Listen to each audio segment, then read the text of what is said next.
Hello and welcome. This is episode number 2 of, my favorite players of the year. Mainly, this episode is just going to be me playing with the team and, kind of talking about how the year has gone and what I want to see from next year. We are actually going to be playing squad battles mainly because I don't feel like playing anything else. Let's turn down my game audio so you guys don't hear it in game.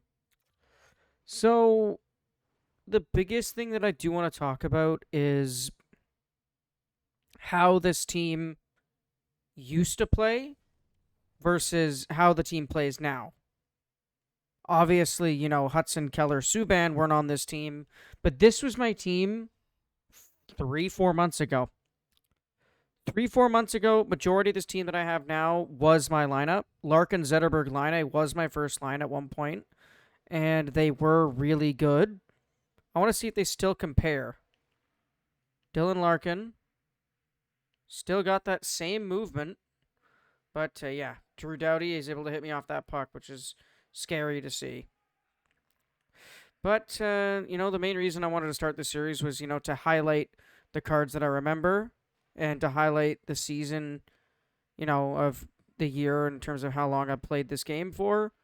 Obviously, it's going to take a while to get used to playing with these players again because they don't have the same movement, but Zetterberg still has the same ability to shoot. 9 times out of 10, that puck would never go in, but I guess Henrik Zetterberg decided it was time to become a god and wire that bottom corner against 94 overall Marc-Andre Fleury.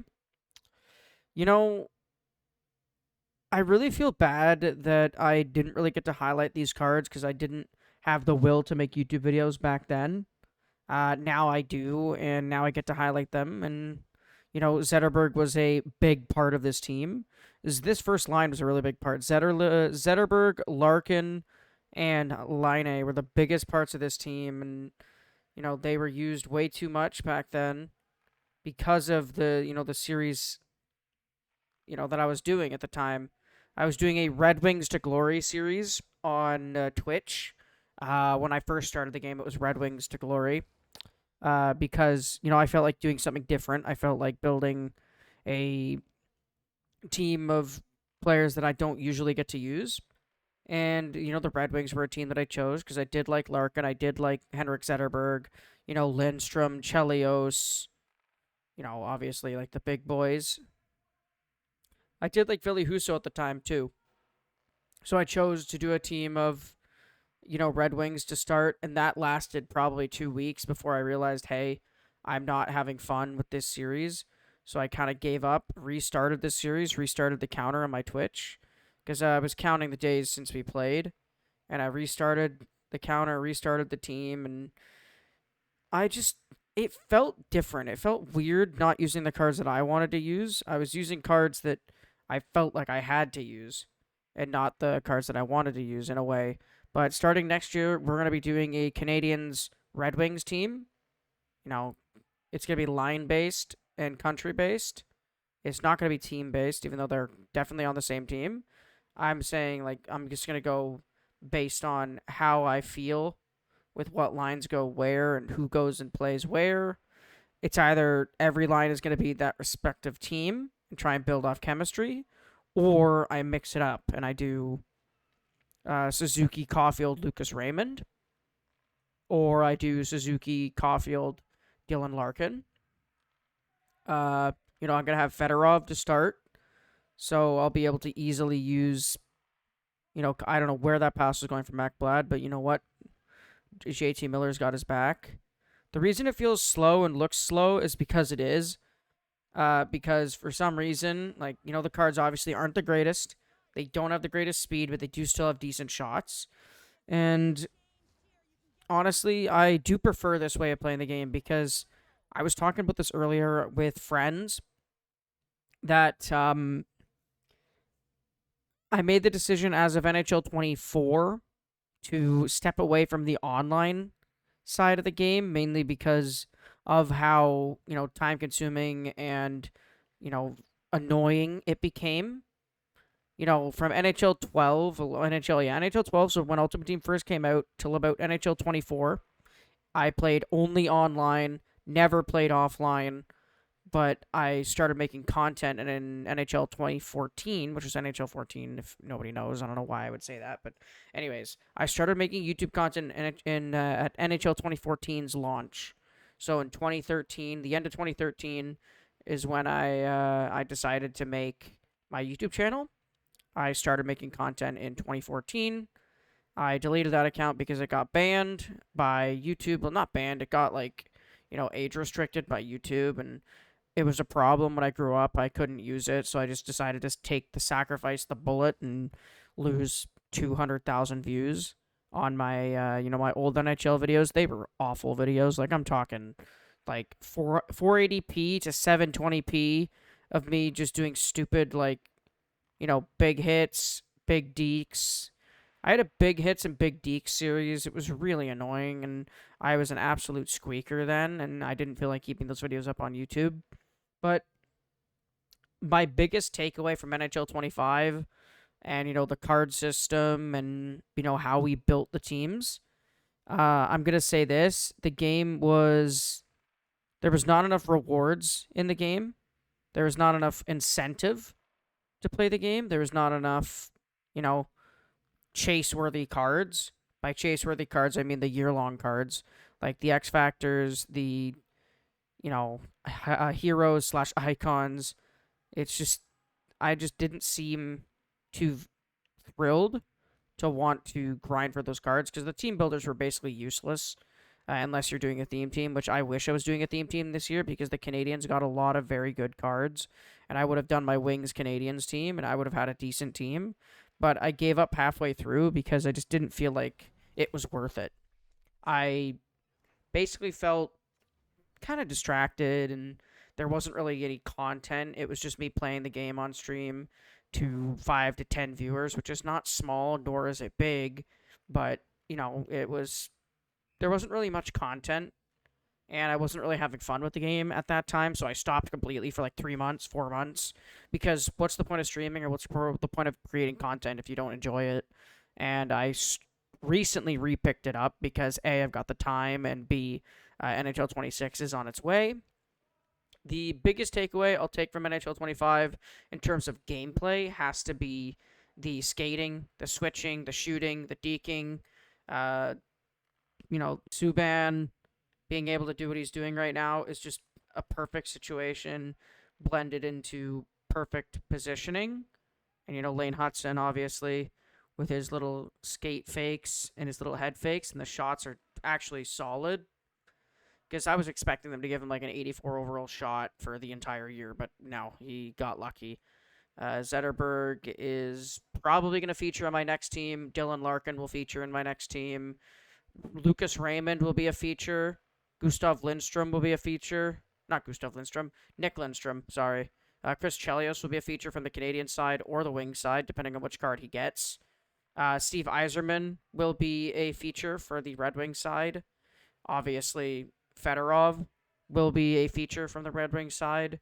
Larionov might get a dump in it. Larry Murphy, possibly. I'm just trying to think of names that I can put into the team. And then for the Canadian side, we're just going to do, the main top 6, top 8 that I like and how they play in game. So starting off with Nick Suzuki, Cole Caulfield, Uri Slafkovsky. Then we're going to do Kirby Dach, Ivan Demidov, Brendan Gallagher. Then honorable mentions, Joshua Waugh, Alex Newhook, and maybe like some of the youngsters, if they give Michael Hayes a card, if they give, Zachary Bolduc, like if he gets a decent card, I might use him. That'll be majority of my lineup. Then on defense for the Canadians, I'm going to do Arbor Xhekaj, Lane Hutson, Noah Dobson. That's 4, so that's 5 total defensemen. Actually, that's 6. That's 6 total because we got Nicholas Lindstrom, Larry Murphy, Chris Chelios from the Red Wings side, and then we have Arbor Xhekaj, Lane Hutson, Noah Dobson from the Canadian side. Then goaltending, let's keep it a buck here. I'm not going with a Red Wings goaltender because they're, what the hell? Okay, what a pass. I'm not going John Gibson. I'm not going Billy Husso. I'll go probably Montembeault and Carey Price, or Carey Price and Patrick Waugh, or like any Canadians goaltender they release in the first two promos. I will pick one of them. And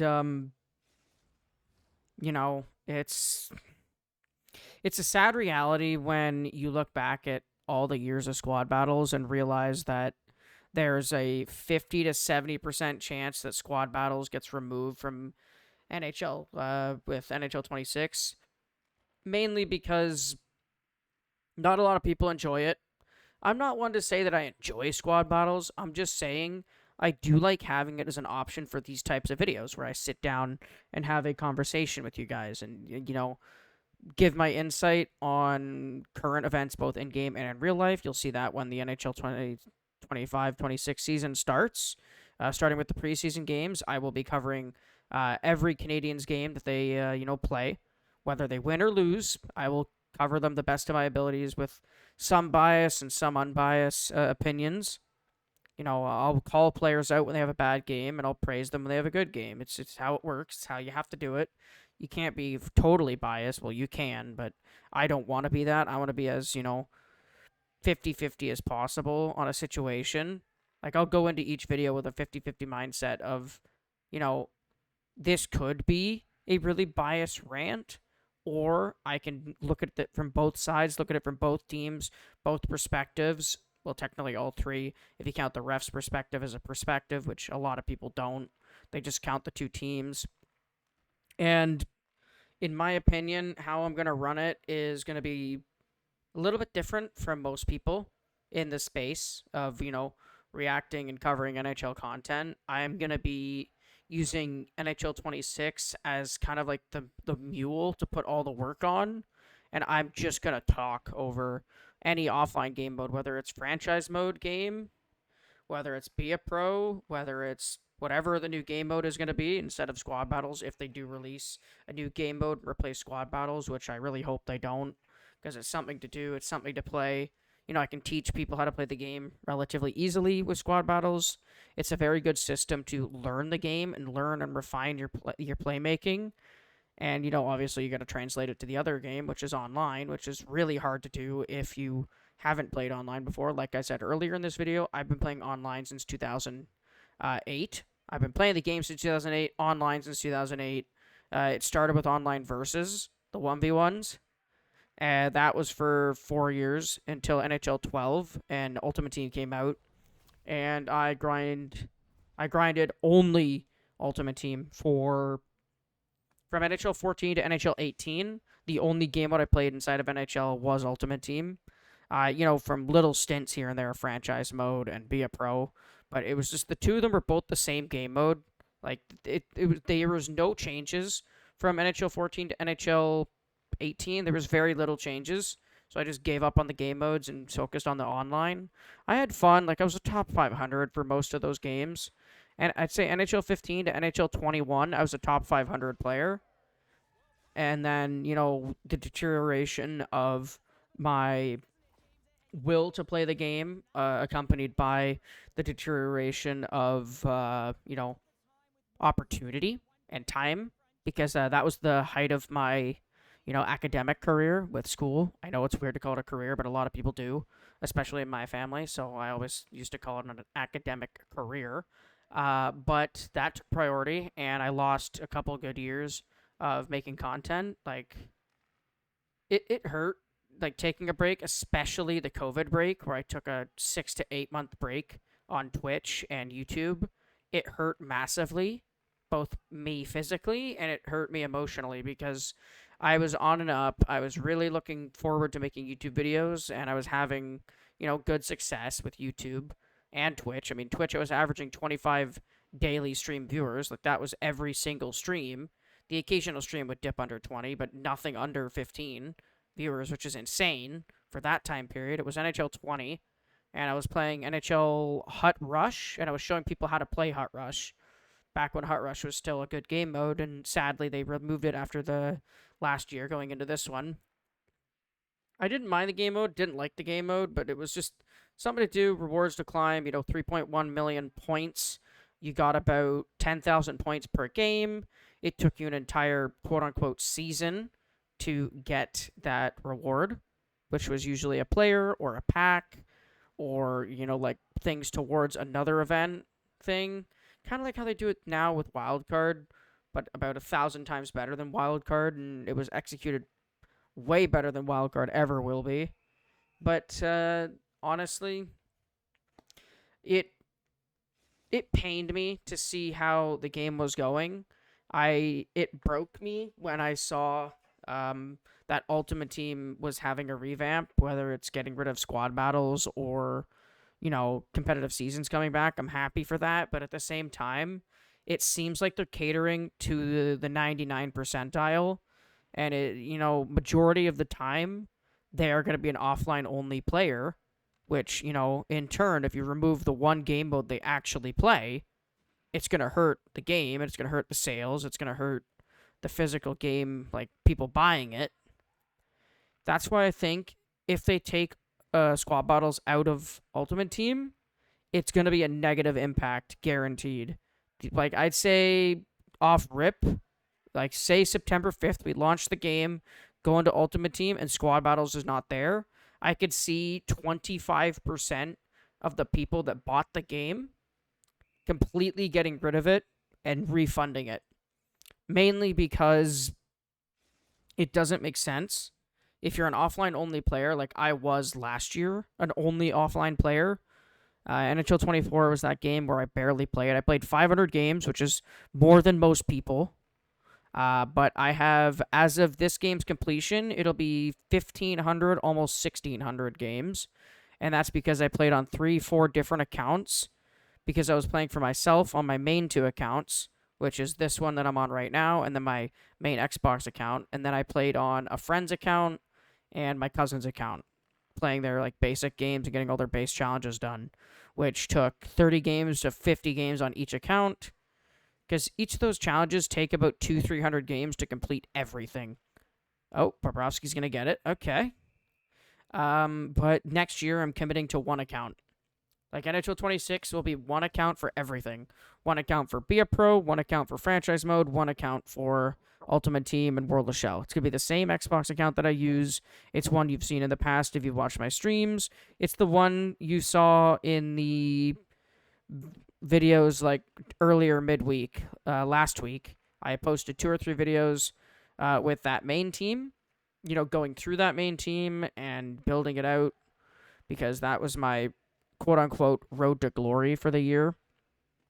It sucked, not seeing majority of the cards that I have on my main account here, but honestly, it was fun, building an RTG and going through all the hard decisions on who I'm getting next and who I'm going to get.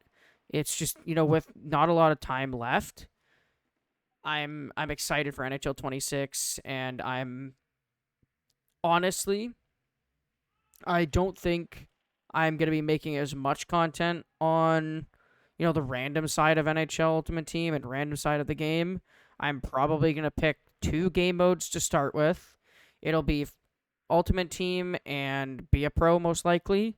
And then, maybe around December to January, I will pick up Franchise Mode and World of Shell and grind through those out for a month, which will be December. The month of December, after the Christmas event in Ultimate Team, which is the last week of December is when it hits. Or the second last week of December is when it hits, and the game mode will change, and we'll wait till, Team of the Year. Team of the Year will come out 3rd or 2nd week of January. So we've got about a 3-week window to really push into Franchise Mode and World of Shell and get, base stuff done and figure out stuff. Get the base seasons going, like, with Franchise Mode, get through the first 5-6 seasons of the rebuild of the Canadians or rebuild of whoever I want to do. And with World of Shell, we're going to get our club started. We're going to start grinding through the ranks. It's going to be a bad learning curve because we're going to start late, but we have to with the limited amount of people and the limited amount of resources and time. So yeah, that'll be the end of this video. I hope you guys enjoyed. And yeah, welcome to the channel if you're new, and if you're old, welcome back. Have a good rest of your day. As of recording, it's 6 a.m. Eastern, so I will see you guys in the next one. Bye-bye.